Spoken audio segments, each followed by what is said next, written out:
Hola, muy buenos días. Soy Fabricio Castiglioni, director de las carreras de sonido de la Escuela de Comunicación, sede San Carlos de Apoquindo, Duoc-UC. Saludo a todos los presentes en esta cuarta y última jornada de SOMAS, que este año por primera vez se desarrolla en un formato virtual y que gracias a eso hemos podido contar con la participación de expertos a nivel mundial de la industria del sonido. Estamos verdaderamente felices por la recepción de esta 14ª versión que nos ha entregado grandes aprendizajes y que nos ha enseñado que siempre podemos encontrar la forma de seguir aprendiendo y conociendo experiencias valiosas de referentes de esta industria. Quiero dar las gracias también a todos quienes han hecho posible la realización de este evento y por supuesto a nuestros alumnos, docentes y titulados, profesionales de la industria y todos los que nos han acompañado desde Chile y otros lugares del mundo durante esta semana. Por ahora los dejo con Cuti Aste, docente de la sede de San Carlos de Apoquindo, quien será el moderador de hoy. Un afectuoso saludo para todos. Hola, muy buenos días. Soy Cuti Aste, docente de Duoc de la sede de San Carlos de Apoquindo. Y hoy estaré moderando las presentaciones de dos grandes profesionales de la industria del sonido, Gonzalo Sepúlveda y Humberto Gatica. Nuestro primer expositor es Gonzalo Sepúlveda, quien hará una presentación titulada Diseño acústico de estudio de grabación, enfoque práctico. Su charla tendrá una duración de 45 minutos para luego dar paso a preguntas que ustedes pueden hacer a través del chat. Sus comentarios y preguntas serán compartidos con Gonzalo y él las responderá al final de la charla. Les presento una breve reseña de Gonzalo. Gonzalo Sepúlveda es ingeniero civil en sonido y acústica y posee más de 15 años de experiencia, incluidos 3 años trabajando para Bureau Happle Engineers en Bath, en Inglaterra. Durante su carrera ha proyectado más de 350.000 metros cuadrados y se ha desempeñado tanto en el área del sonido y el audio, así como en el área de la ingeniería acústica.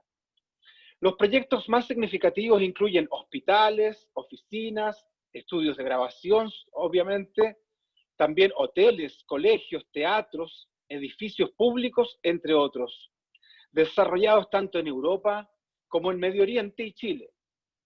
Ha trabajado directamente con arquitectos como Jean Nouvel, Gensler, KPF, Mecanú, si es que se pronuncia así, Sebastián Irarrázaval, BL Arquitectos, entre otros. Así es que no queda otra que presentar y dejarlos con ustedes y su presentación a don Gonzalo Sepúlveda. Un aplauso para él. Gracias Cuti por la presentación. Gracias a todos por participar del SOMAS de este año y obviamente gracias a Duoc por la invitación. Eso, voy a compartir pantalla la presentación para empezar y dar curso al tema. Se ve... Déjame ir a pantalla completa. ¿Se ve bien ahí, Cuti? Perfecto. Ya, súper. Bueno. Bueno, mi nombre, como ya saben, Gonzalo Sepúlveda. Yo estudié Ingeniería Civil en Sonido y Acústica en la Vicente Pérez Rosales y me he desempeñado desde hace un tiempo en el área de la ingeniería acústica, en particular la acústica arquitectónica, y el área que más me gusta, que es lo que vamos a hablar hoy día, es el diseño práctico de estudios de grabación. Ahí está mi contacto, mi página web, mi email y las redes sociales de Instagram, por si alguien tiene alguna consulta o quiere revisar algún proyecto en particular, o etcétera, lo que quiera contactarme. Entonces, entremos un pelito en materia. Bueno, señalar un poco que esta charla no es técnica en términos de que no vamos a ver cosas como, por ejemplo, cómo diseñar un resonador, cosas que probablemente ustedes ya han visto, cosas que se pueden ver en otras charlas. Esta charla que voy a dar hoy día es mucho más práctica en términos de cómo se desempeña el diseño o cuáles son los roles del diseñador de estudios de grabación y cómo se coordinan distintos factores para poder lograr un diseño de un estudio de grabación exitoso, ¿ya? Entonces, hablemos un poquito de estudios de grabación. En primer lugar, voy a hablar un poquito de las competencias y la experiencia previa que tiene que tener un diseñador de estudios de grabación. Voy a contar un poco mi experiencia, cómo llegué a ser diseñador de estudio, etcétera, y cuáles son las experiencias que he tenido, y cómo he ido buscando perfeccionarme en ese rubro. Después vamos a hablar un poco del análisis de layout de estudios de grabación. Para mí es uno de los aspectos más importantes en el momento de diseñar un estudio de grabación. Ahí vamos a ir viendo detallitos, pero el layout es a veces la labor más larga dentro del diseño de un estudio de grabación. Vamos a ver algunos aspectos claves de diseño. Voy a mostrar algunos ejemplos de algunos estudios que he diseñado aquí en Chile, y vamos a ir viendo qué cosas con qué cosas me encontré en el diseño de esos estudios, y qué cosas pudimos ir reutilizando, por ejemplo, en algunas. También vamos a ver qué herramientas de diseño estoy utilizando, ver un pelito cómo el tema de las mediciones, ¿ya?, de las salas, o cómo yo abordo las mediciones, si es que se puede medir. No siempre en los estudios de grabación existen las salas, a veces no hay nada, hay que diseñar desde cero, y ahí es donde entra un poco la modelación y sobre todo la experiencia. Y bueno, y al final vamos a dejar un espacio para preguntas y un poco de discusión. Cualquier cosa que quieran conversar, lo podemos revisar al final. Gonzalo, entonces, ¿cuál es el rol del ingeniero? Disculpa, Sí. te sugiero si puedes apagar tu cámara porque estás teniendo algunos problemas de señal, entonces para gastar menos datos y que se escuche mejor. Ningún problema. Y después, cuando comience la ronda de preguntas y saques tu presentación, vuelves a encender tu cámara. Perfecto. No sé si ahí anda mejor. Ahí apagué la cámara. Perfecto. Ya. Entonces, veamos un poquito el rol del ingeniero. ¿Qué es lo que me pasa a mí? El ingeniero, claro, ahí graficando en estos dos como caricaturas, tiene que tener todas las competencias de lo que nos enseñan en la universidad, todo lo que uno puede aprender en libros, etcétera, y toda la teoría del ingeniero, en cuanto a fórmulas, etcétera, y todo lo que podamos aprender. Pero eso tiene que ser complementado con la parte práctica de la construcción.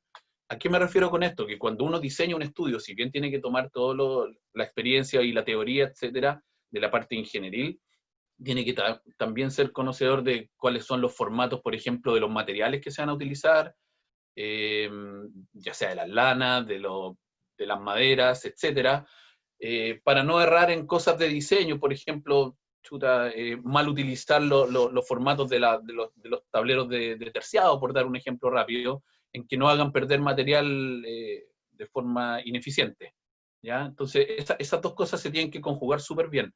Tiene que estar la parte del rol del ingeniero y la parte como del constructor, por así decirlo, ¿ya?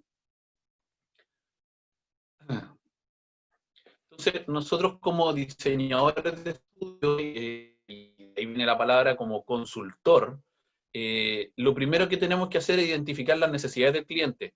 No todos los clientes necesitan exactamente lo mismo, no todos tienen el mismo presupuesto, no todos los estudios son iguales, y los usos que va a tener el estudio no siempre son los mismos. Entonces, lo que dicen los gringos es que uno tiene que conocer a su cliente, ¿ya? O lo que aprendí en algún momento en Los Ángeles era qualify your customer, o sea, calificar y clasificar a tu cliente, ¿ya? Eso es súper importante antes de empezar a yo imponer mi propio diseño o mis propios formatos, sin entender antes lo que realmente quiere el cliente. Lo otro importante es manejar las expectativas. Aquí hay un punto súper importante porque a veces va muy de mano cuáles son las expectativas que tiene el cliente o el usuario final versus el presupuesto que tenga. Me pasa mucho que de los dos lados, tengo clientes que me dicen, ¿sabes qué? Ocupa todo el presupuesto que sea razonablemente necesario para lograr el objetivo que yo necesito, o a veces me pasa lo contrario, me dicen, chuta, no tengo mucha plata, pero el tema es cuando se cruza eso, cuando me dicen, el presupuesto es medio acotado, pero necesito un estudio increíble que suene óptimo, etcétera. Entonces ahí hay que manejar un pelito las expectativas y lo que se puede lograr con el presupuesto. Lo otro es educar al cliente en el proceso. Muchos clientes no entienden cómo opera el proceso de diseño y tampoco entienden mucho qué es lo que quieren, o a veces vieron una foto en algún lugar y dicen, mira, yo quiero un estudio de esta forma, pero no saben que esa forma o esas terminaciones no aplican a su estudio, ya sea por el layout que tengamos o ya sea por las terminaciones que tengamos, etc. Eso, los volúmenes de la sala, etcétera, van a requerir distintos tipos de tratamiento. Lo otro son la coordinación con otros consultores o proyectistas. Nosotros tenemos que lidiar con, no sé, el proyectista eléctrico, por ejemplo, ver por dónde están las pasadas, por dónde podemos sellar, por dónde va a ser más óptimo la acometida del proyecto eléctrico, eso contrastado con el proyecto de audio. Obviamente todos sabemos que ojalá las líneas de audio no vayan o vayan segregadas de la instalación eléctrica, ¿cierto? Lo mismo con si hay un proyectista de clima, dónde van a estar los equipos de clima, cuánto ruido van a meter y qué cosas puedo hacer yo al respecto. Entonces, el rol del ingeniero, en este caso, como les decía, yo principalmente me dedico a la acústica arquitectónica. Hay que tener un equipo de trabajo. Yo no soy arquitecto. A veces tengo que ponerme un poco la chaqueta del arquitecto porque tengo que diseñar ciertas cosas que corresponden a arquitectura que yo iba aprendiendo en el tiempo, pero para eso yo también en mi equipo tengo un par de arquitectos con los cuales vemos planos, vemos renders, vemos, etcétera, distintas cosas que al final van a que se pueda ejecutar, en este caso, un estudio de grabación. Tienen que haber láminas de detalle, etcétera. Entonces, para eso contamos con un equipo de trabajo. Lo que les decía antes, conocer los formatos y materiales, tratar de ir buscando cosas, no sé, si uno va al Sodimac o va a cualquier cosa y ir viendo qué tipo de terminación hay. Hay muchos clientes que les gusta utilizar piedras, por ejemplo, en los estudios de grabación, ver qué revestimientos de piedra hay que nos puedan servir, si son muy lisas no nos sirven, si son más corrugadas probablemente sí, etcétera. Y de nuevo, cuáles son las medidas o formatos para optimizarlo dentro de mi diseño.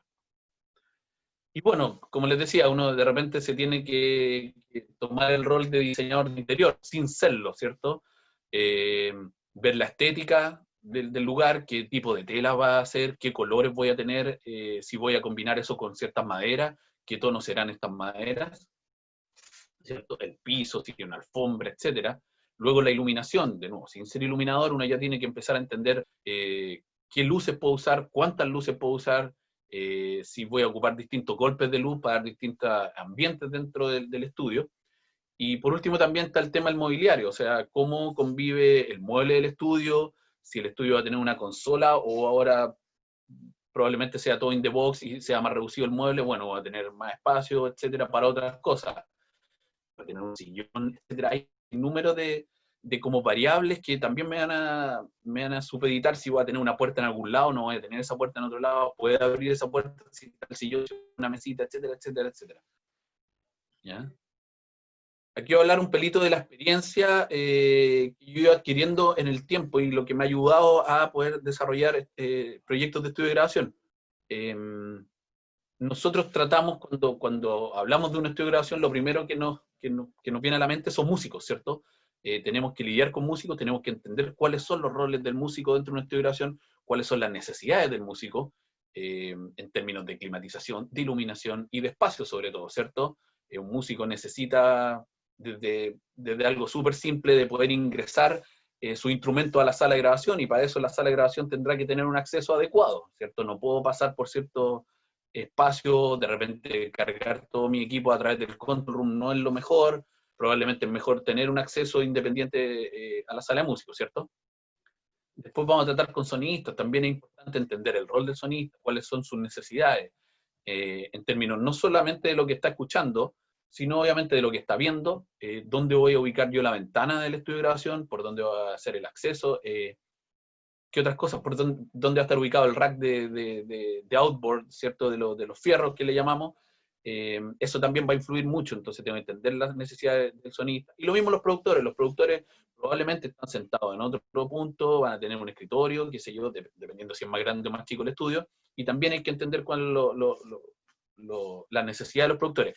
En ese sentido, a mí lo que me ayudó, y bueno, y ahí un poco recalcar la experiencia o la gente que quiera dedicarse un poco a esta área del diseño, es que, bueno, ahí aparezco yo primero fui músico, con los discos de batería, qué sé yo, y me tocó mucho grabar hasta el día de hoy en estudios de grabación, entonces voy entendiendo un poco también cuál es la necesidad del músico, desde ese lado del vidrio.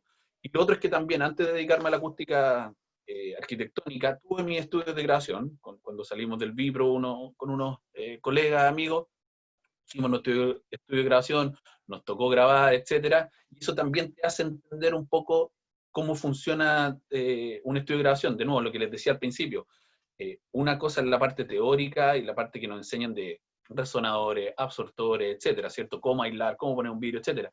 Pero la parte práctica y operativa de un estudio de grabación también es súper importante. Y en ese sentido, creo que la importancia de conocer espacios similares también es vital. No sé, por ejemplo, los arquitectos siempre tienen experiencia y cuando van a ciertos lugares van conociendo cómo funciona un edificio, cómo funciona cualquier cosa. Si yo quiero trabajar en un rubro, tengo que conocer como ejemplos previos, ¿cierto? Se ven detalles de instalaciones, se conversa con ingenieros. Yo, un poco de patudo, cada vez que he tratado, que he podido viajar, qué sé yo, mando correo a distintos estudios, incluso si ustedes no van a ser diseñadores de estudio, van a trabajar en un estudio, juéguensela, no pierden nada. Y yo he tenido la suerte de poder ir a conocer estudios, ahí fotos de los estudios que yo me he ido paseando, pero creo que es importante que uno vaya y vea, porque se ven detalles, por ejemplo, en el Criteria, el de los monitores amarillos, esos grandes, si se fijan la altura del cristal, del vidrio, es bastante baja, pero cuando uno ve ese tipo de detalles, dice, bueno, ¿por qué es tan baja esa ventana? Bueno, porque tienen un 5.1, entonces tengo que dar espacio a esos monitores centrales, ¿cierto? Pero también a veces, y en Abbey Road también se ve una ventana con un dintel de esa altura, no necesito una altura más grande de la ventana, pues yo estoy sentado, no estoy parado, entonces en general tengo buena visibilidad hacia el estudio, por dar algún ejemplo. Entonces, eso es súper importante, tratar de ver casos anteriores, ver ejemplos y tratar de ir a visitar estudios, eso ayuda harto. Entonces, entramos en materia. ¿Cuándo tengo que llamar yo al ingeniero acústico? Entonces, si alguien dice, ¿podría hacerme un estudio de grabación? ¿Qué momento lo llamo? Al tiro. Lo primero que tengo que hacer es que apenas yo tengo la idea de que quiero construirme mi estudio de grabación, mi recomendación es llamar al tiro al ingeniero acústico. ¿Por qué? Porque mucha gente, y me ha tocado, me llaman cuando ya tienen, incluso ni siquiera diseñado el layout del estudio, sino ya lo tienen construido. Tienen la obra gruesa lista y me dicen, oye, ya tengo toda mi sala hecha y necesito que tú me diseñes la parte interior. Entonces, a mí ya un poco me da resquemor eso, y cuando voy y veo qué es lo que tienen instalado, veo que en general se cometen algunos errores de layout, por ejemplo, no sé, me ha tocado mucho que ponen las puertas en las esquinas, por ejemplo. Y como sabemos, en la acústica de diseño de estudio de grabación, las esquinas son vitales, sobre todo en los control rooms, ¿cierto? Son un punto, hay algunos gringos que le llaman los power corners o algo así, que es como, son puntos súper potentes para el tratamiento de una sala, sobre todo un control room. Entonces, que ya pongan una puerta en una esquina es como, chuta, ya pierdo eso. Lo mismo en las dimensiones de las ventanas, de nuevo, tiende el cliente que no tiene esta experiencia, etcétera, de hacer ventanas enormes, como que quiere ver todo, y no siempre es bueno en términos de aislación y en términos de acústica interior, ¿cierto? Entonces veamos aspectos generales del diseño, qué es lo que yo veo cuando diseño, cuáles son mis labores cuando yo diseño un estudio de grabación. En primer lugar está el layout, que es lo que les explicaba de cómo yo distribuyo los espacios, ¿cierto? La distribución de espacio tiene muchas aristas y muchas implicancias en lo que después probablemente puedo ahorrar. Por ejemplo, si yo tengo una suerte de sound lock o de lobby entre el control room y mi live room o mi sala de grabación, probablemente las puertas no necesariamente tienen que ser tan exigentes como si no tengo eso, ¿cierto? O a veces el layout, por motivo X, conecta directamente el control room con la sala de grabación y ahí tengo que poner dos puertas, etcétera, ¿cierto? Todos estos aspectos de como jugar al Tetris, de empezar a mover estas piececitas para que sea lo más óptimo posible, va a tener implicancias que después no las puedo solucionar, ¿cierto? O sea, si tomo decisiones erradas en el layout, me puede costar un poquito que no suene tan bien el estudio. Luego veo lo que es el tema de la aislación del ruido exterior, ya sea la emisión de ruido a la comunidad o el ingreso de ruido desde afuera, ¿cierto? El otro aspecto es el control de ruido y vibraciones, si hay equipos de clima, sobre todo ver el control de ruido, ya sea conducto o incluso si tengo equipo split, que son los más usados, que obviamente no son los ideales, pero a veces la realidad de los estudios, controlar las vibraciones, dónde van a estar las unidades exteriores, etcétera, para que no haya un tema de vibraciones que se transmitan a la sala. La aislación sonora interior, obviamente tabiques, puertas, ventanas, cielos, si hay un piso flotado, si hay una solución box in a box, que no siempre es necesaria. Yo a veces leo mucho en las redes sociales que la gente pregunta cómo puedo aislar mi estudio, y lo primero que veo y mucho es, no, tienes que hacerte un box in a box. No siempre es necesario, incluso dejando de lado si alguien entiende cómo hacer un box, porque alguien cree que porque pone un tabique doble es un box in a box, pero no siempre es eso. Y el tratamiento interior, obviamente, ¿cierto? Todo lo que tenga que ver con la estética y obviamente lo que ya sabemos, absortores, resonadores, difusores, etcétera, formas. Y por último también hay un tema de supervisión en terreno, o sea, no basta con que yo entregue planos y me desentienda un poco el proyecto, sino que tengo que llegar hasta casi que ya apriete play el cliente o una calibración final del sistema de monitoreo, por ejemplo. Tengo que estar súper encima, no mucha gente tiene la experiencia para ejecutar esto, y a veces los constructores no entienden mucho cómo funciona el sonido, o creen entender, pero hay que estar un poquito encima para que lo que yo plasmo en los planos sea ejecutado de buena manera. Entonces veamos un poquito, hablemos un poquito de las consideraciones y dimensiones, o sea, perdón, de las consideraciones que tengo que tener en el layout. Lo primero son las dimensiones generales. No, lo que les decía, tengo que optimizar los espacios, ¿cierto? Aquí hay un tema súper importante, porque hay muchos clientes que me dicen, mira, sé que tengo un espacio de, por decirle algo, 5x4 para un pequeño control room. Ya, pero ese 5x4, ¿qué significa? ¿Medidas exteriores o medidas interiores? ¿Ya? O eso es lo que quieren, me dice. Entonces hay que tener cuidado, uno del espacio disponible y el otro del espacio real terminado. ¿Por qué? Porque recuerden que cuando a mí me dan un área X, ¿ya? Yo después tengo que poner la aislación, que dependiendo del ruido que yo quiera aislar pueden ser, no sé, 25 centímetros, 30 centímetros, etcétera. Luego tengo que poner el tratamiento interior, no sé, será mínimo 15 centímetros por lado. Entonces ya empiezo a reducir, no sé, 60 centímetros en total de la cota que yo tenía para el ancho o para el largo. Ahora, hay un tema que ahí donde empieza un poco a educar al cliente. Digo, menos espacio, mejor acústica. A veces los control rooms me dicen, mira, tengo todo este espacio, pero yo para lograr una mejor acústica, en muchos casos necesito comerme área, ¿cierto?, de planta del control room, por ejemplo, y se empieza a achicar. Pero eso en virtud o en pos de que tengamos una mejor acústica. Entonces un poquito pierdo espacio en el control room, pero gano en la acústica, ¿ya?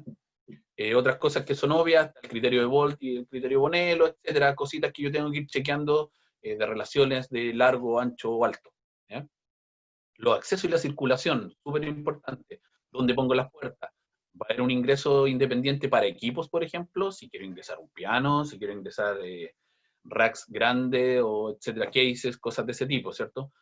Obviamente los instrumentos, pasa una batería por esa puerta, lo más probable es que sí, siempre la gente cree, a menos que tenga un bombo, no sé, como el de Van Halen o el de Bonham, que son grandes. En general los bombos pasan por las puertas, así que no hay que asustarse mucho por eso, los cabines también, pero igual hay que considerarlo. También los muebles, pasa que dependiendo de quién haga el mueble, por ejemplo, el mueble típico de escritorio, el mueble de estudio, pasa que ponen las puertas y después por dónde ingreso el mueble. Hay que tener cuidado con esas cosas. Y obviamente siempre lo quiero sacar. Visibilidad y conexión, las ventanas y campo de visión, lo que hablaba antes. En general la gente tiende a creer que las ventanas tienen que ser más grandes de lo que se necesita.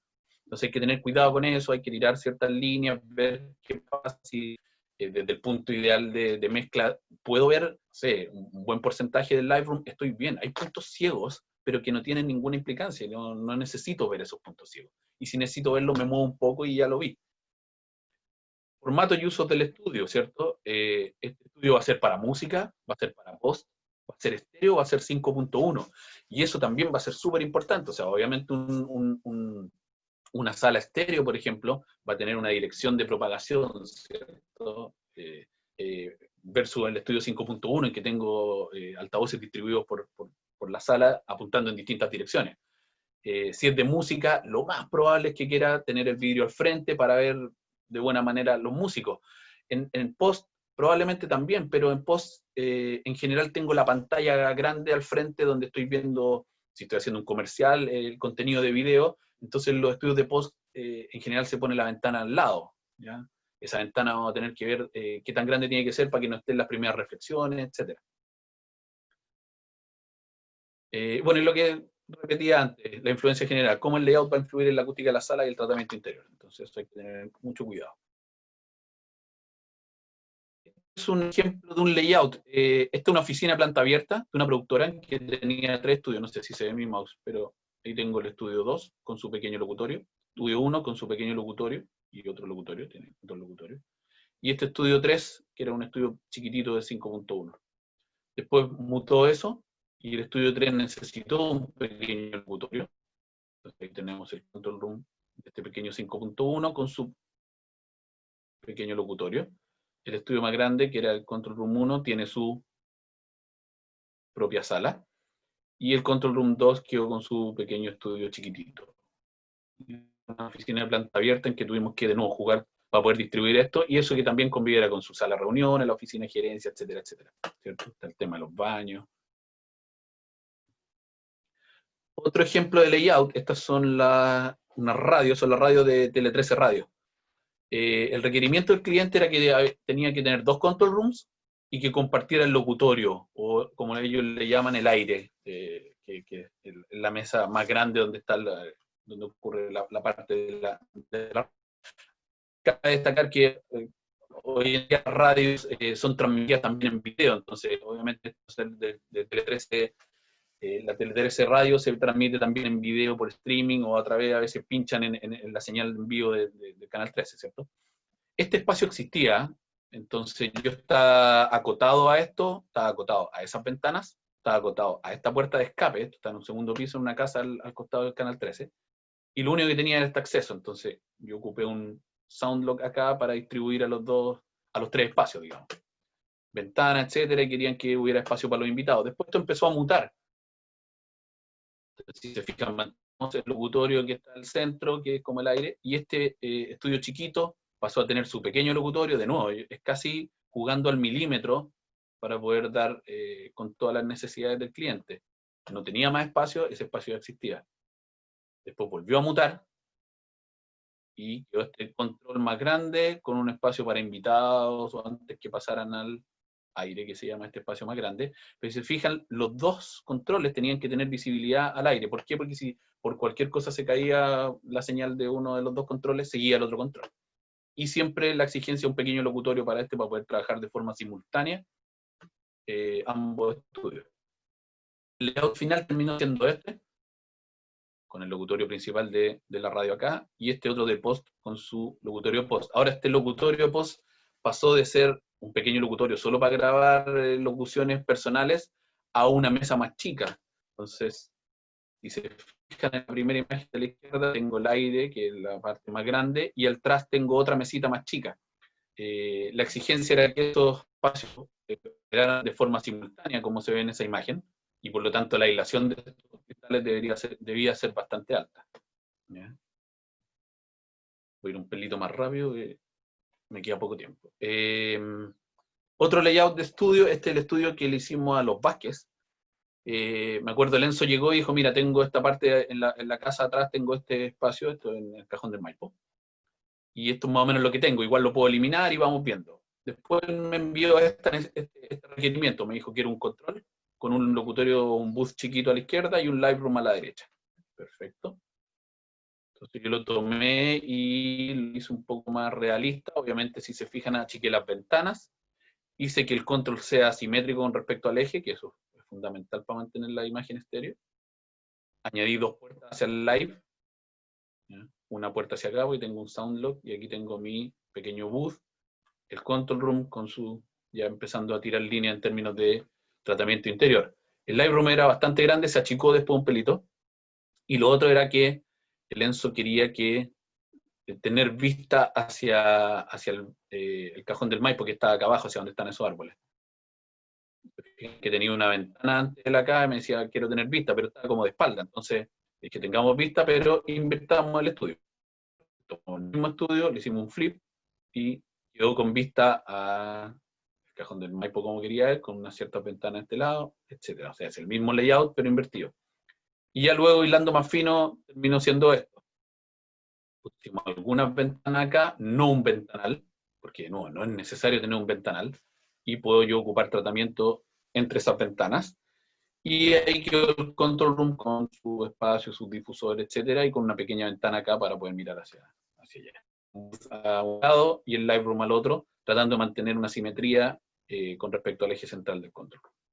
Estas son algunas imágenes de que terminó siendo. Un aspecto de los que me acuerdo, el Enzo no quería poner nada en el cielo porque le gustaba cómo se veía esas vigas, la pista, etcétera. Entonces me preguntó si podíamos dejarlo así. Yo no tuve problemas, solo porque el cielo era angulado y sentí que podíamos mantener esta madera en el cielo. Probablemente si hubiese sido un cielo paralelo al piso, hubiésemos tenido que poner más tratamiento. Y ese es el control room, se fijan que la ventana mirando hacia allá, más de noche, así que no sé. Hablemos un pelito del diseño estético. La vibra y la onda del estudio, cada vez me toca más eso. Los clientes quieren que las materiales, los colores, las formas, las luces les den una vibra y una onda dentro del estudio. Hay, sobre todo los ingenieros que están mezclando, están a veces 10 horas o más metidos dentro del estudio y no quieren cansarse, quieren estar cómodos, ¿cierto? Y van todos los días a trabajar por larga jornada. Lo mismo los músicos quieren estar cómodos dentro del estudio para poder crear, ¿cierto? Y el último punto es súper importante, me toca harto que me piden luz natural. Se puede tener luz natural, pero hay que tener cuidado dónde poner esas ventanas y qué tipo de cristal utilizar. Cuidado con eso. Del arte a la ingeniería, eso como que le llamo un pelito yo. Muchas veces yo parto de un diseño que es atractivo estéticamente y adapto la ingeniería que necesito. ¿Ya? Si un cliente quiere unos cajones angulados, por ejemplo, yo lo hago de tal forma. Si los quiere con tela, pero yo necesito que sea un resonador, por dar un ejemplo súper básico, pongo el resonador detrás de la tela, etc. Los control rooms yo en general lo hago entelado y todo el tratamiento que yo necesite de resonador, etc., va detrás de la tela. Y lo mismo pasa en el Lightroom. A veces quiero paneles angulados, pero los quiero entelados, entonces lo hago de distintas materialidades, pero detrás de la tela, para lograr la ingeniería que necesito. Otro tema que también me pasa mucho es la reutilización de materiales. Puede ser llamado como un diseño sustentable, que hay muchos clientes que dicen, mira, tengo estos materiales, los podemos reutilizar. Y pasa, por ejemplo, en este estudio, que es un estudio personal en Colina, estas piedras eran piedras que le había sobrado de la casa del cliente. Esto está en la parte de atrás de la casa. Y mi hijo dice que tengo unas piedras que me sobraron de la entrada, las podemos reutilizar, ningún problema, y las adaptamos dentro del tratamiento de esta sala. Quedó bastante choro este estudio sin ser muy ostentoso. Este otro estudio que se llama La Salitrera, todas esas maderas que están ahí fueron reutilizadas. Era una casa antigua en el barrio Italia, se botó todo y sobraron vigas, etcétera, de madera que estaban ahí, y dijimos, bueno, reutilicémosla de cierta forma. Y el cliente ahí, obviamente, yo no soy de imponer mis diseños o mis terminaciones, pero él me propuso, ¿qué pasa si utilizamos esto? Bueno, démosle. De hecho, esas puertas también son unas que fueron recicladas de un cine, creo. Y este es el estudio Lautaro. En este caso, todo ese difusor, que es un difusor aleatorio, toda esa pared difusora, son vigas también de la casa. Todo el techo se hizo de nuevo, y por lo tanto todas estas vigas que eran de roble, y no me acuerdo qué otra madera, no sé si el piso es de laurel, pero estas maderas, principalmente roble, se reutilizaron en hacer un difusor aleatorio. Un pelito hablar del diseño de los control rooms. Existen distintas estrategias para hacer los control rooms. Uno es la clásica LED, Live End Dead End. No voy a entrar en detalle de esto porque es la parte técnica y no es el propósito de la charla. Si es non-environment, si es controlada por la forma, un reflection free zone. Y bueno, la otra estrategia de diseño es la diffuse reflections, que no se usa mucho, pero probablemente alguien va a reconocer si mira el estudio de George Massenburg, ese típico que tiene, creo que como 350.000 palos así puestos en distintas profundidades. Llamativo ese estudio, seguro que más de uno lo conoce. Lo otro importante en el control room es la simetría con respecto al eje central. Eso, todo lo que tenga a la derecha, ojalá esté exactamente replicado a la izquierda. ¿Para qué? Para poder tener una imagen estéreo estable. Eso es súper importante y los clientes como que me lo recalcan harto, que si yo paneo algo, esa imagen estéreo sea bien estable. Una acústica neutra se busca en un control room, o sea, que sea bastante balanceado entre bajo, medio, agudo, etcétera, que no hayan resonancias raras, a diferencia de los live room, que ahí vamos a ver un poquito de eso. El T60 o el tiempo de reverberación es relativamente bajo. A mí, en general, mi forma de diseñar es que sean lo más seco posible. Dentro de, tampoco vamos a hacer una cámara anecoica, pero tengo la filosofía que uno, si invierte en unos buenos monitores, la idea es que uno escuche los monitores y no la sala. Existen otros aspectos súper básicos, como que si yo estoy añadiendo reverb, incluso escuchando la reverb del Lightroom, no se me puede confundir con una reverb que yo tenga en el control room. Por lo tanto, el control room tiene que ser bastante seco en ese sentido. Me va a ayudar de nuevo a la estabilidad de la imagen estéreo y a escuchar que si yo voy a poner una reverb en una caja, sepa cuánta reverb estoy poniendo y no se me pase porque no la estoy escuchando bien, etcétera. O a veces no la ponga porque crea que tiene mucha reverb y en realidad estoy escuchando la reverb de mi control. De nuevo, lo que hablábamos antes, tener espacio para las consolas, racks, monitores. Y hay algunos ejemplos de estudios que he hecho. Este es un mastering que está en CHT, que Chalo González tuvo harto año ahí. Se fijan, todas las paredes grises son entelados y detrás de eso está el tratamiento principal, digamos, aparte de esos difusores que están a la vista. Y estos son otros dos estudios. La izquierda es la salitrera, el estudio de Pablo Stipicic, este en particular, el control room, y el de la derecha, el nuevo mastering del Chalo, que ahora se llama G-Masters. De nuevo, full tela, como a mí me gusta, el Chalo también le parece bonito, porque destacan más los equipos. Y de nuevo, yo puedo poner todo el tratamiento que quiera en la parte detrás de las telas. ¿Cómo vamos con el tiempo? Diseño en Lightroom. Acá sí se busca una acústica con carácter. ¿A qué me refiero con eso? Que no necesariamente tiene que ser una acústica plana. Dependiendo del volumen de la sala, el tratamiento de bajo es súper poco, incluso a veces nulo. Si un Lightroom más o menos grande, mi filosofía es que los bajos son poco necesario tratarlos, ¿ya? Hay otro aspecto. Otra cosa importante, una sala pequeña tiende a ser más seca. No estoy hablando del tiempo de reverberación, que obviamente depende del volumen, ¿cierto?, de la sala. Pero sí, cuando yo diseño una sala pequeña, tiendo a hacerla más seca. Y cuando una sala más grande, tiendo a hacerla más viva. ¿A qué voy con esto? Que algunos clientes me dicen, oye, sé que tengo una salita chica, pero la quiero viva para agarrar un poquito de room y poner unos difusores, qué sé yo. Y yo como que soy medio reacio a eso. Las salas vivas, chicas, tienden a sonar media feas.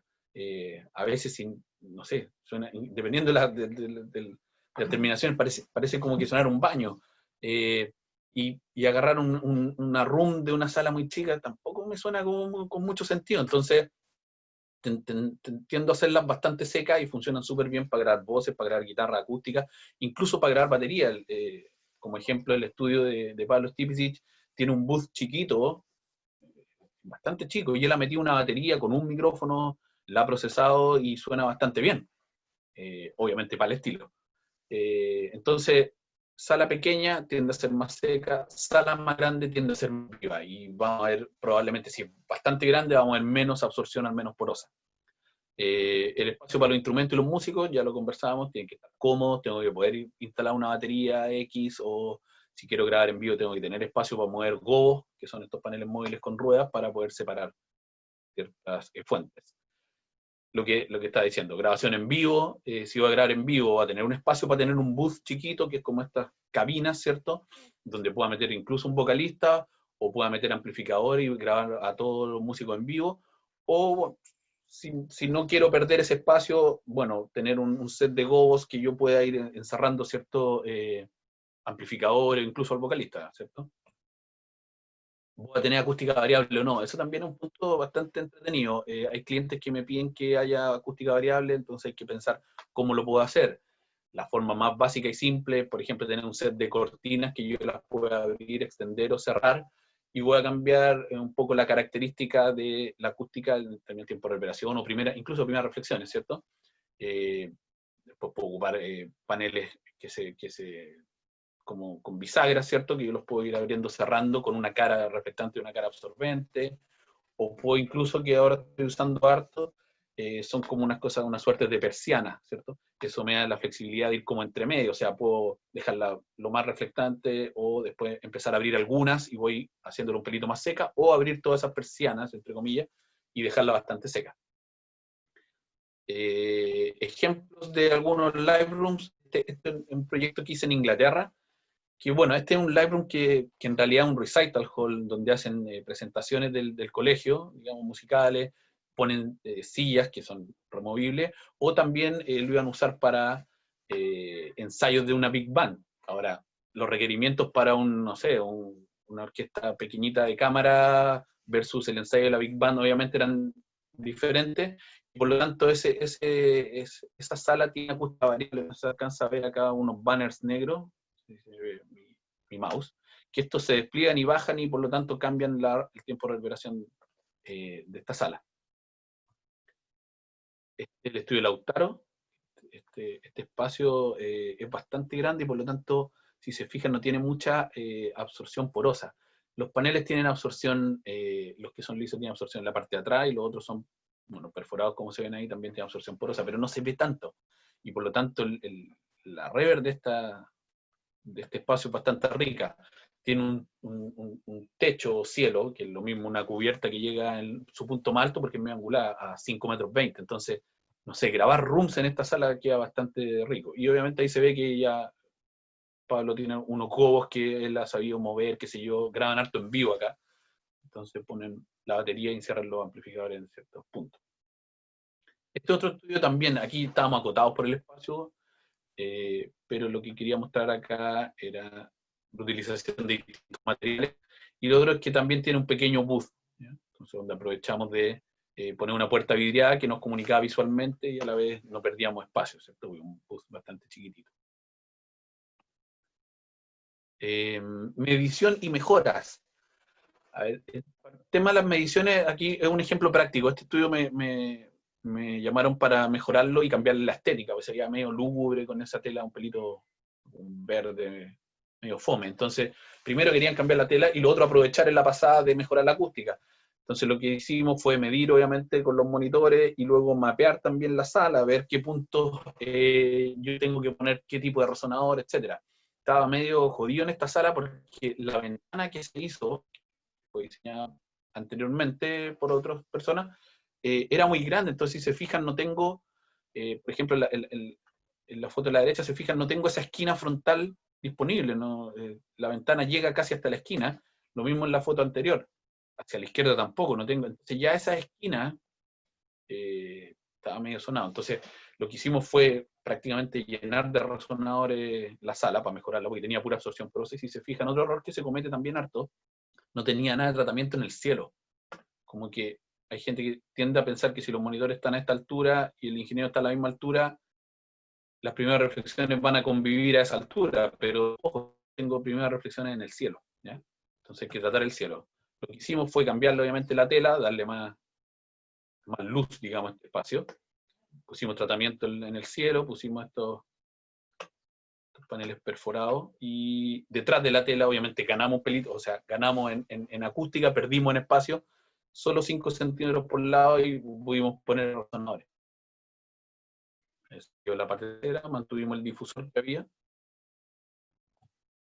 y esa es la medición antes, y esa es la medición después. Si se fijan en los bajos de 200 Hz, que andan por ahí están los 200 Hz, que es la zona más difícil, de 200 hacia abajo, fuéramos harto. Cabe señalar que no solo una mejora en la acústica, sino también en los monitores. Se cambió el subbajo, y por lo tanto el subbajo nuevo tenía la posibilidad de invertir fase, etc. Movimos un poquito las frecuencias de crossover y logramos aplanar bastante, y quedó sonando bastante mejor ese control.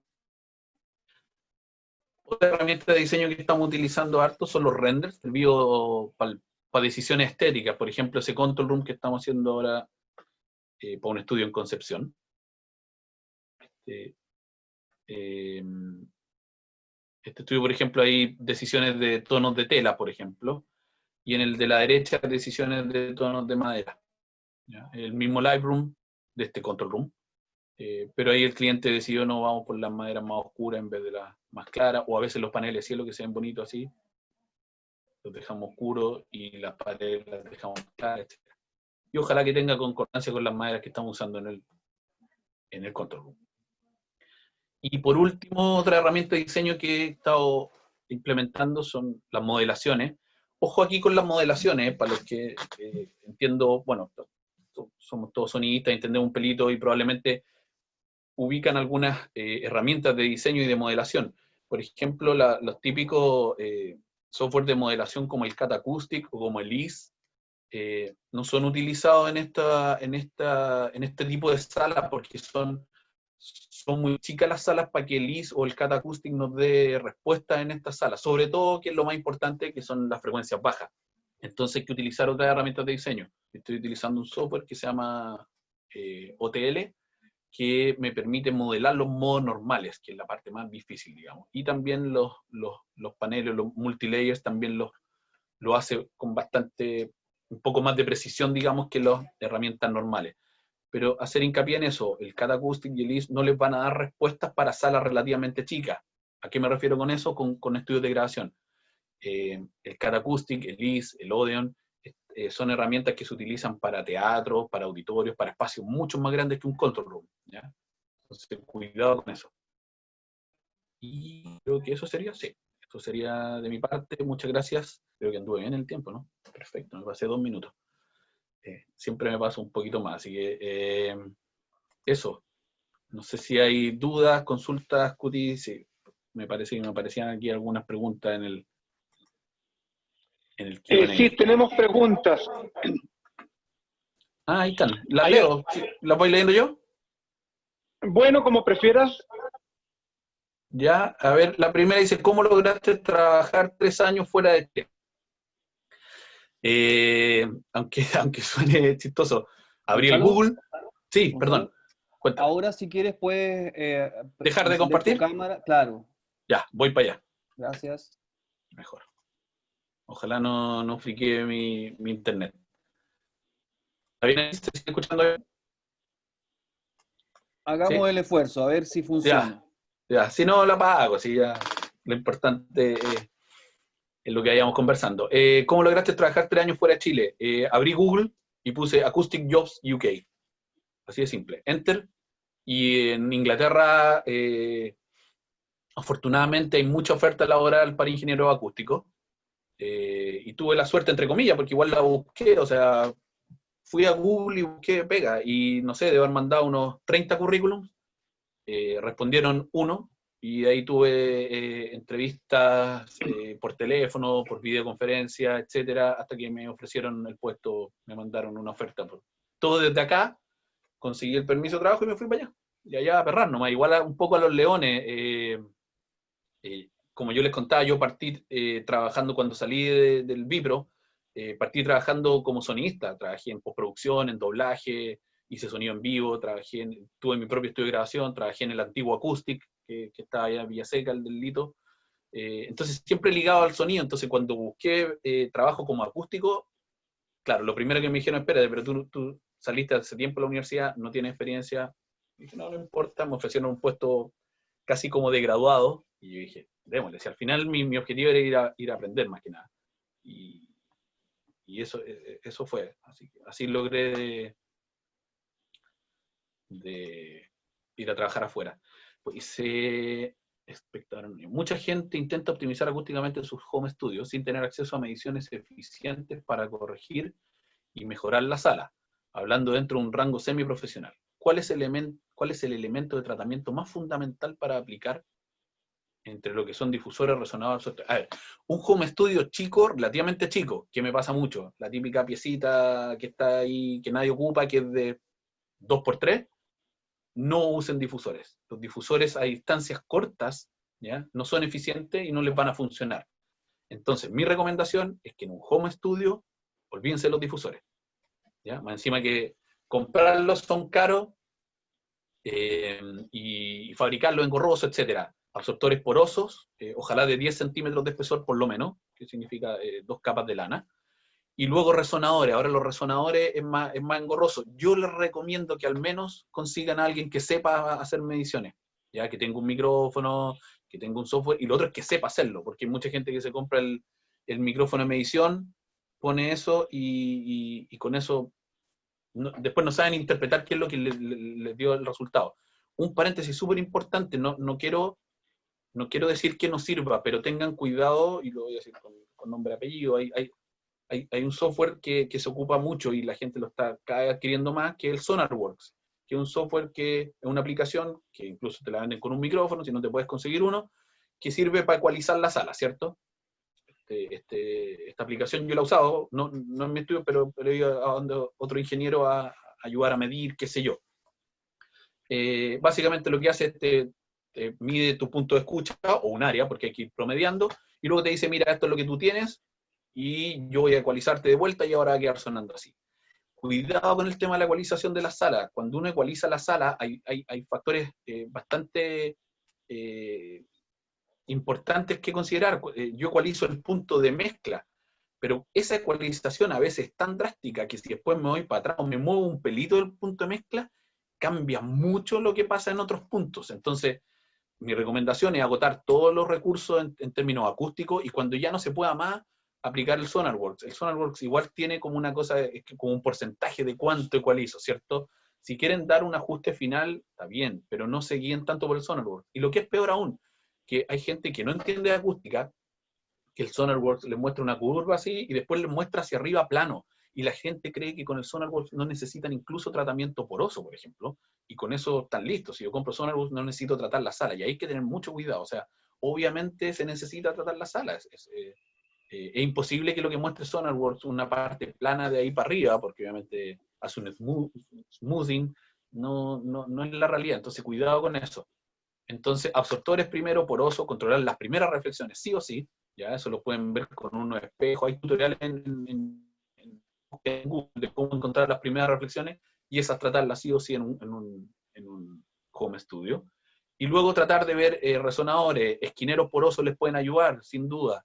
Y si pueden diseñar algunos, el problema de los home studios chiquitos es que a veces para lograr un cambio drástico y que sea significativo necesito muchos resonadores y no tengo mucha área disponible. La sala es más chiquita, ¿cierto? Entre la puerta, la ventana, qué sé yo, ya no tengo más espacio donde tratar. Entonces se tiende a ocupar absorción porosa y ocupada de forma como esquinero, que nos ayuden a extenderle un pelito más hacia los bajos.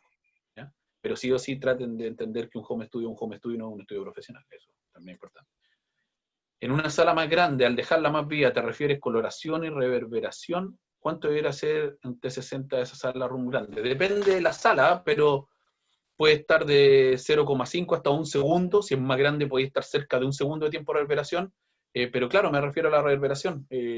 Ahora, claro, coloración te la va a dar. O sea, si tú tienes ciertas superficies reflectantes, vaya a tener cierta, sobre todo si tienen muchos micrófonos, y fuentes, digamos, vaya a tener unos ciertos combing filters, vaya a tener todas las, entre comillas, anomalías, pero tú tenés que tratarlas a tu favor. O sea, si yo no quiero bajar el tiempo de reverberación y no quiero hacer que esta sala sea muy seca, aplico harta difusión, ¿cierto? Si quiero secarla un pelito más, pongo ciertas zonas donde pueda tener absorción. ¿Ya? Pero sí, a eso me refería. Van a quedar no, esa no la puedo responder yo. ¿Van a quedar estas grabaciones en alguna parte? No lo sé, Cuti, si quedan grabaciones o no. Entiendo que sí, se está grabando toda la charla. Ya. A lo mejor van a quedar disponibles, no lo sé. Después dicen absortores, ¿qué material alternativo a la lana mineral que sea amigable al medio ambiente? Chuta, hay productos de lana de oveja que se puede utilizar para... Perdón, Gonzalo, acá tengo la respuesta. Ah, dice, el video de estas charlas será Ujú. compartido en unos días más en el canal YouTube de la Escuela de Comunicación Duoc UC, ESCOM Duoc UC. Y al final vamos a compartir el enlace para que puedan pinchar directamente a ese archivo. Ujú. Eso, lana de oveja o otro tipo de material de ese tipo. Carbón activado. Me parece haberlo leído, pero la verdad es que no me acuerdo cómo para responderlo. Algo intermedio de costo. Ojo que yo no ocupo lana mineral, ocupo lana de vidrio, ¿ya? No sé si es más amigable al medio ambiente, pero es una alternativa a la lana mineral. Después, ¿dónde te especializaste y dónde fue que te metiste a todo este mundo? Chuta. Me especialicé trabajando en Inglaterra, la verdad. No hice otro curso después de haber salido de ingeniería en el Bipro. Y en Inglaterra aprendí mucho. Yo creo que aprendí el 90% de lo que sé de acústica. Tuve unos mentores, mi manager directo, siempre me ayudó y sigo en contacto con él hasta ahora. Tenemos como un grupito de los que trabajamos ahí y seguimos en eso. ¿Y cómo te metiste en todo este mundo? No sé cuál es el mundo. La parte de la ingeniería acústica, chuta, yo estudié ingeniería acústica, entonces estoy metido en eso. Y lo de diseñar estudios de grabación, chuta, es difícil. Obviamente leyendo libros y experiencias, o sea, probablemente, y como en todo, o sea, la gente que probablemente hizo sus primeras mezclas en el estudio no suenan igual que las que suenan ahora. Lo mismo, yo probablemente los primeros estudios que hice no sonaban tan bien como los que suenan ahora. Uno va aprendiendo. La experiencia en el diseño de estudio de grabación es vital, es vital. Nos queda poquito. Marco Muñoz dice, ¿cuál fue el recorrido inicial de tu carrera? ¿Cómo tuviste tus primeros trabajos? El primer trabajo fue el estudio que tuvimos, uno que mostré una foto, que fue el estudio que nos hicimos cuando yo era un poco más sonista, y dijimos, bueno, hagámonos nuestro estudio ya, y ahí empezamos a probar qué cosas nos servían, etcétera. De nuevo, obviamente, en la universidad nos enseñaron qué materiales usar para aislar, etcétera. Y después, lo que aprendí en Inglaterra, hice un par de estudios en Inglaterra, ya hice más que nada acústica arquitectónica, edificios, ese tipo de cosas. Pero siempre me gustaron los estudios de grabación, entonces lo que les decía, cuando yo iba a un estudio de grabación me fijaba de qué materialidad es la puerta, qué ancho es la puerta, qué cristales se usan, o le preguntaba a la gente, oye, ¿qué hay detrás de esta estela? No, que hay lana, que hay esto, vais viendo cosas. Por ejemplo, los mismos monitores esos amarillos del Criteria en Miami, cuando yo fui les pregunté cómo los montaban, y el manager que me hizo la visita al estudio, le pegó uno de los monitores y los monitores están suspendidos de resorte, de unos antivibratorios de resorte, cosas que vaya aprendiendo, ¿cachai? Eso, los primeros trabajos, bueno, gente conocida y de ahí ya empieza a correrse la voz. Dice, de la modelación a trabajo final terminado, ¿cuánta es la diferencia entre lo teórico y lo práctico? Y otra pregunta, quizás me lo perdí porque tuve que atender algún soporte de modelación que dice, chuta, entre la modelación y el trabajo final es muy difícil dar. O sea, yo ahora estoy ocupando esta herramienta que supuestamente es una modelación un pelito más cercana, pero cuesta harto. Que no sea Easy y Cat Acoustic, hay uno que se llama OTL, Tree Lab. Ese no voy a escribir acá. Este es el software. ¿Dirías que los productores o músicos chilenos tienen conciencia de la importancia? Yo creo que cada vez más los ingenieros se están dando cuenta de la importancia de tener un buen live room, de tener un buen control room. Creo que todo es cíclico y mi impresión es que en algún momento se llegó a un extremo de casi mezclar con un laptop y fonos. No digo que no se pueda hacer, hay muchos que lo hacen, pero hay muchos, cada vez más clientes me dicen, no, es que me he dado cuenta de la importancia de tener un control room que ahora sí realmente escucho bien, etcétera. Así que creo que sí, se ha creado conciencia y la gente está viendo que están saliendo más y más estudios profesionales, entonces un poco van para ese lado. Leonardo, hola Leonardo. ¿Cuál es el software que ocupabas para salas pequeñas o TL? Audit Tree Lab.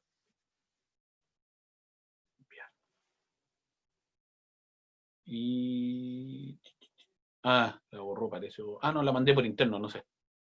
Dice, ¿qué piensa de los paneles acústicos que se hacen caseramente con lana mineral y un marco de madera? No tengo ningún problema, hay que tener cuidado con qué tela se usa, tiene que ser transparente acústicamente, vean bien los tutoriales, pero más que hacer ese bastidor que probablemente va a tener 2 o 3 capas de lana, entelado, etcétera, es donde ubican ese absortor y qué puedo hacer con ese absortor. Pero sí, no tengo ningún problema. Sí tengan cuidado con los difusores.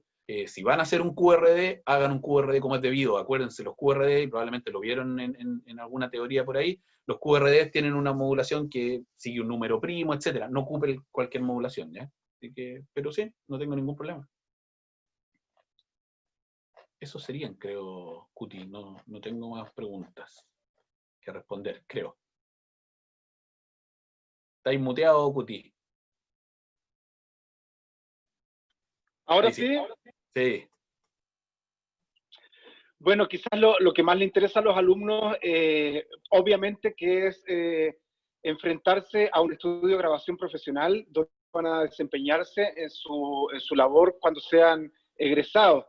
Pero la verdad es que muchos de ellos, y yo lo he comprobado porque me tocó hacer un taller de instrumentos musicales, y la mitad de los alumnos se grababa a sí mismo en su casa. Esto del home studio ya no es la excepción, sino que es la norma, y muchos discos profesionales están saliendo hoy en día de los home studios porque se ha democratizado el acceso a los sistemas de producción, aunque como dices tú, en un espacio que quizás no es el más apto, quizás es el dormitorio de la persona, donde favorablemente de pronto la misma cama y las cortinas ayudan, pero no hay aislación no hay aislación del exterior. Entonces yo, por ejemplo, le he recomendado a algunos alumnos grabar las voces encerrándose en un closet. Sí, No todos los departamentos tienen closet hoy en día.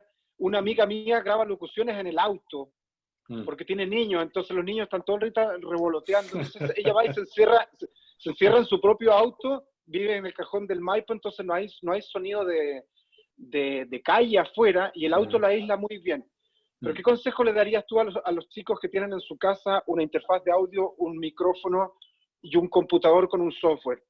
¿Qué pueden hacer en la pieza para poder trabajar semi-profesionalmente? Mira, a ver, en términos de la aislación, hay como detallitos súper básicos que pueden ayudar. Hay gente que me dice, mira, sabes que se me cuela todo por la puerta, por ejemplo. Y la puerta tiene una materialidad relativamente buena, pero lo que no tienen son sellos. Y eso es relativamente fácil, ir a un home center, un Sodimac, comprar unos sellos. Partan por ahí. Hay muchos clientes me llaman y me dicen, oye, Gonzalo, en el estudio acaban de instalar las puertas, pero se escucha todo. Y les digo, oye, ¿pusieron los sellos? No, todavía no. Me llaman a las 3 horas, ahora no se escucha nada. Entonces lo que hacen los sellos a veces es potente. Y en términos de tratamiento interior es lo que venían las preguntas y lo que hemos estado hablando. Claro. Vean algunos tutoriales de paneles porosos, que son los típicos entelados con 2 capas de lana. No hagan de 5 centímetros, 5 centímetros muy poquito. Mínimo 10 centímetros, eso anda bien. 2 capas de lana de vidrio, lana mineral, lo entelan con una tela que sea acústicamente transparente, y ubíquenlo en las primeras reflexiones. Las primeras reflexiones me refiero a la derecha, a la izquierda, ¿cierto? Atrás y arriba. Siempre piensen de arriba. También tenemos primeras reflexiones. Partan por ahí, empezar a controlar un pelito la red, y ya van a sentir que están escuchando mejor. Y luego ubicar estos mismos bastidores de madera, digamos, entelados, en la esquina, ¿cierto? Eso nos van a ayudar al control de los bajos, siendo súper directo y sin gastarse un dineral, digamos.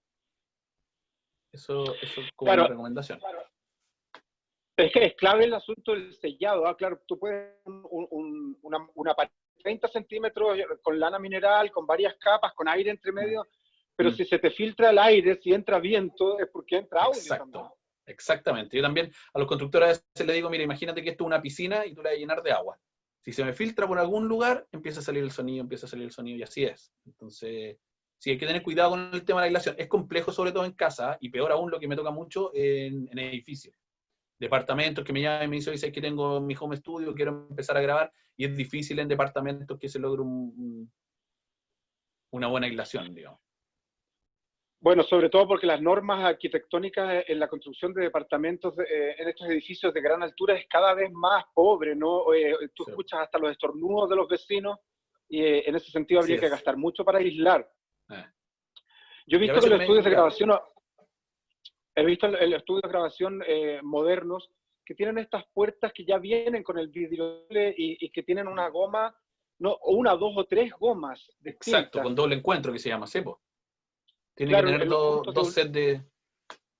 En los puntos de unión de la puerta con el marco, tienen 2 o 3 gomas que aíslan absolutamente. Entonces, eso también implica tener cuidado con el sistema de ventilación, porque si ya te aíslas tanto en una pieza pequeña, a las pocas horas podrías tener problemas de monóxido de carbono, ¿no? O dióxido, no sé cuál de los... Puede ser. En mi experiencia nunca he tenido como problemas en estudio. Siempre uno de repente mezcla un tema, sale a fumarse un cigarro, después que te llaman o qué sé yo. No he llegado al extremo de que sea así. Nadie se desmayó mezclando. No, todavía no. Pero por otros motivos probablemente, pero no por falta de monóxido. Pero sí hay que tener cuidado con las estufas, que a veces en el estudio uno pone una estufita parafina o algo así. Sí, obvio hay que tener cuidado con todas esas cosas. Pero claro, claro, se entiende que el estudio no tiene mucha renovación de aire a menos que tenga un estudio con ducto, etc. Pero en un home studio bastaría con comprar de esas winchas, voy a decir una marca, Tesa, por decirte, puede ser 3M o Sí, cualquiera, pero ahí sí, hay esas cualquiera, gomas que se le sí. pegan al borde de la puerta para que cuando haga Así contacto es. selle. Sí, lo importante de Oye, los sellos y lo más es que se presionen esos sellos. Si no se presionan, ahí estamos mal. Y abajo también vais a tener que poner una maderita para que haya un encuentro en la parte de abajo. O sea, si no hay un encuentro y tú tenías un espacio de este porte, de 1 centímetro, podéis bajar la aislación de una puerta, incluso una puerta de buena materialidad, le podéis bajar harto la aislación. Oye, mira, hay otras preguntas en el chat. Un espectador anónimo dice, ¿lana mineral o lana de vidrio? ¿Cuál es mejor y menos peligrosa? Chuta, es hilar súper fino. Yo diría que hacen casi lo mismo. Yo he leído por ahí en algunos libros que la lana de vidrio es un pelito mejor que la lana mineral, pero la verdad es que no hace mucho. Yo trabajo con la lana de vidrio por un tema práctico. La lana mineral que he trabajado como que se desmenuza y va rompiendo. La lana de vidrio es más fácil de manipular en ese sentido, pero la lana de vidrio pica más. Entonces tenéis que trabajar con, no sé, con manga larga, obviamente máscara, probablemente unos lentes, porque es súper volátil. Tú ves que la estás instalando y están las partículas mientras la estás instalando. Eso es importante también. Cuando una vez que ya se instala la lana de vidrio, no desprende partículas. Eso es importante, te iba a preguntar, porque muchas veces uno pone la lana, luego pones una madera encima y queda oculta, queda sellada, pero ya ahí habría que sellar con yeso o con pasta de muro, porque los subwoofers muchas veces hacen que las paredes se muevan completamente, se agiten. Y Sí, eso podría hacer que la lana mineral se filtre por las ranuras y termine por salir, ¿no? ¿O es muy eso sí raro está eso? dentro de un tabique, dices tú, ¿cierto? No dentro de la sala Claro. como un tratamiento porosa. Si está dentro del tabique, yo lo que hago para sellar los tabiques en el perímetro, porque en el mismo tabique las placas van traslapadas, así que no es necesario sellarlas, pero en el perímetro yo ocupo silicona. Y eso es que también estamos en un país sísmico, entonces de repente tiembla y el tabique se va a mover distinto a la estructura de la casa. Entonces, si es de silicona, es menos riesgo de que ese sello se rompa y en el tiempo se mantiene. ¿Cachai? Entonces, se tiende a usar silicona en el perímetro de los tabiques, por ejemplo. Perfecto. Otra pregunta que dice aquí, si vivo en el campo y me quiero hacer un estudio con containers, ¿habrá en el color del sonido a diferencia de que si lo puedo hacer de madera? Bueno, ahí yo les puedo contestar porque yo me estoy haciendo un estudio con containers en el subterráneo. Quizás lo de los containers, más allá de la acústica, hay que tener cuidado con la temperatura. Los containers hay que revestirlos por fuera con madera, ojalá, y por dentro hay que también hacerle una capa porque se calientan como un horno. Más allá de eso, las respuestas acústicas te las dejo a ti, porque yo sé que el metal también es como una cuerda, ¿no? Los metales tienden a vibrar y a resonar Sí, mucho, sobre todo en los bajos. sí. Sí, pero es un arma doble filo, porque dependiendo, la verdad no, me han llamado para cosas de containers, pero nunca he hecho uno, la verdad. A veces cuando yo tengo esa resonancia puede jugar a mi favor. Por ejemplo, una sala, digamos, un cubo de volcanita, de tabiquería, versus un cubo de hormigón, el que es de tabiquería va a absorber bajos. Si tú le pegáis una pared de volcanita y cachado que suena como un bombo, eso está absorbiendo bajos cuando llega el sonido. El hormigón no resuena, por lo tanto no absorbe bajo, etc. En el container, sí, lo que pasa es que el container, independiente, claro, lo que dice él, si lo hago de madera, pero yo si tomo un container, yo lo voy a tratar interiormente con materiales porosos, dependiendo el tamaño, voy a poner difusión, etc. Entonces, no me molesta mucho que tenga eso, porque probablemente poniendo cosas sobre las paredes le voy a añadir masa, puede que suene un pelito feo ese ¿cómo se llama? Ese metal, ¿cachai? Obviamente a diferencia de la madera, pero no lo encuentro tan grave, ¿eh? Yo creo que se puede lograr un sonido más o menos decente dentro del container. Esta casa que se ve a mis espaldas, yo la hice solo con container, y cuando estaba vacío los containers, tú le pegas un combo hacia a la muralla y queda resonando 30 segundos, así como una campana. Cuando ya le pusimos revestimiento, porque esto está cubierto con volcanita y hay un volcometal detrás, ahí se secó y ya se apañaron, pero un container pelado, yo les advierto, es como una cuerda de bajo, queda sonando mucho rato. Gonzalo, estaríamos entonces, y la verdad es que como Somas, como Duoc, y te queremos dar las gracias por compartir toda tu experiencia, toda tu sapiencia. con los jóvenes que lo único que quieren es saber cómo adecuar sus espacios y cómo enfrentarse al mundo laboral el día de mañana con estos conocimientos que tú les has compartido. Así que queremos darte esta mañana un agradecimiento enorme. Esperamos tenerte pronto nuevamente en nuestras pantallas o en vivo y en directo allá en Duoc, compartiendo tu experiencia de vida y de trabajo. Muchas gracias, Cuti, a ustedes. Muy agradecido por la invitación y obviamente si hay otra instancia, ahí estaré de nuevo para aportar en lo que se pueda. Así que muchas gracias a todos. Así que nos despedimos entonces de don Gonzalo Sepúlveda y le damos las gracias a todos también los que participaron como espectadores de esta charla.